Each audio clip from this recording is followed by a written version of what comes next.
بسم اللہ الرحمن الرحیم۔ آج ہم ایک اور اہم موضوع پہ بات کریں گے، وہ ہے شینگن ویزا۔ شینگن ویزا پہلے میں بتاؤں کہ ہے کہاں، کس لیے ہے۔ یہ تقریباً 12 یورپین کنٹریز نے مل کے ایک انہوں نے تنظیم بنائی تھی۔ اس میں انہوں نے ایک ویزا رکھا ہے جس میں آپ 12 ممالک میں گھوم سکتے ہیں یورپ کے۔ اس میں سب سے طاقتور جو ممالک ہیں وہ ہیں فرانس اور جرمنی۔ یہاں پر جو کرنسی چلتی ہے وہ یورو چلتی ہے۔ تو یہ شینگن ویزا جو ہے یہ کس طرح سے حاصل کیا جاتا ہے کہ دیکھیں، ان میں سے کسی بھی ممالک یورپین کنٹریز میں جو ہیں، خاص طور پہ فرانس میں یا جرمنی یا کہیں بھی چلے جائیں، وہاں سے ان کا جو فارم ملتا ہے ویزے کے لیے وہ اس میں اپلائی کیا جا سکتا ہے۔ تو میں آپ کو بتاؤں گا کہ فرانس کا جو ویزا ہے، اگر آپ کا پاسپورٹ بالکل صحیح ہے، تمام ڈاکومنٹ صحیح ہیں، تو سب سے زیادہ پہلے دینے والا جو ویزا ملک جو ہے نا وہ آپ کو فرانس دے گا۔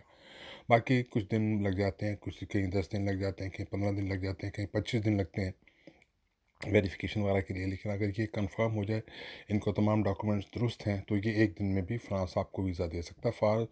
فرانس جو ہے نا یہ ویٹو پاور ہے اور بہت طاقتور ملک ہے، اکانومی کے لحاظ سے، معاشی لحاظ سے بھی، معاشرتی لحاظ سے بہت طاقتور ملک ہے یورپ کا۔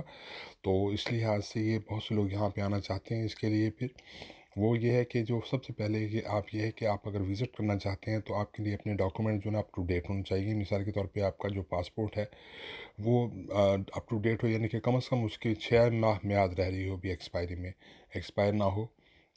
آپ کا آئی ٹی ہو، اگر آپ کہیں دفتر میں کام کرتے ہیں تو اس کی پرمیشن ہو، وہاں کا لیٹر ہو، اسے NOC کہتے ہیں، نو آبجیکشن سرٹیفکیٹ۔ اگر آپ سرکاری ملازم ہیں تو بھی آپ کو وہ لینا پڑتا ہے، اگر آپ پرائیویٹ ہیں تو بھی لینا پڑتا ہے، اپنے جہاں پہ آپ کام کر رہے ہیں، جس جاب میں ہیں، یا آپ کو تمام ڈاکومنٹس جیسے کہ آپ کی بینک سٹیٹمنٹ ہیں، انکم ٹیکس جو ریٹرن آپ نے بھری ہوئی ہیں وہ ہے، آپ کی معاشی حالت کیسی ہے۔ لیکن یہ ہے کہ جب ان ممالک کو ضرورت ہوتی ہے لیبر کی یا ہیلپرز کی یا ڈرائیورز کی، تو پھر یہ کچھ ریلیکسیشن بھی کر دیتے ہیں۔ تو جب آپ سب سے پہلے تو میں یہ کہوں گا کہ اگر آپ اپلائی کرنا چاہتے ہیں تو ایجنٹ کے تھرو کریں، کیونکہ اس کے ذریعے ہی آپ کو کافی ساری انفارمیشن مزید مل جاتی ہیں۔ مثال کے طور پہ آپ نے بکنگ کیسے کرانی ہے، آگے ہوٹل میں کیسے ٹھہرنا ہے، آپ نے سیر و سیاحت کے لیے جانا ہے تو آپ نے بتانا ہے کون کون سی جگہ پہ آپ جانا چاہتے ہیں، وہاں سستے ہوٹل کون سے ہیں۔ اور اس کے ساتھ ساتھ یہ بھی آپ کے لیے ضروری ہے کہ آپ کو معلوم ہو کہ آپ کتنے دن کے لیے جائیں گے۔ اب جب سے کووڈ-19 آیا ہے تو میڈیکل کے لیے کووڈ ٹیسٹ اور اس کی ویکسینیشن کارڈ جو ہے نا یہ ضرور مانگتے ہیں، یہ تمام جو ہے ڈاکومنٹس کے ساتھ ساتھ۔ تو پہلے تو آپ کا پاسپورٹ ہونا چاہیے، آپ کا جو فارم وہ فل ہونا چاہیے، 2 آپ کی تصویریں ہوں جو آف بیک گراؤنڈ، پیچھے سفید بیک گراؤنڈ ہونا چاہیے، آف وائٹ بھی ہو سکتا ہے۔ تو یہ اس کے علاوہ باقی ڈاکومنٹس میں جو چیزیں مانگی جاتی ہیں وہ ان کا فارم ہوتا ہے۔ اس کے علاوہ ان کی جو فیس ہے 80 یورو پچھلے سال تھی، اب پتہ نہیں شاید تھوڑی سی بڑھا بھی دی ہو، انہوں نے یہ رکھی تھی فیس کی اس کے لیے۔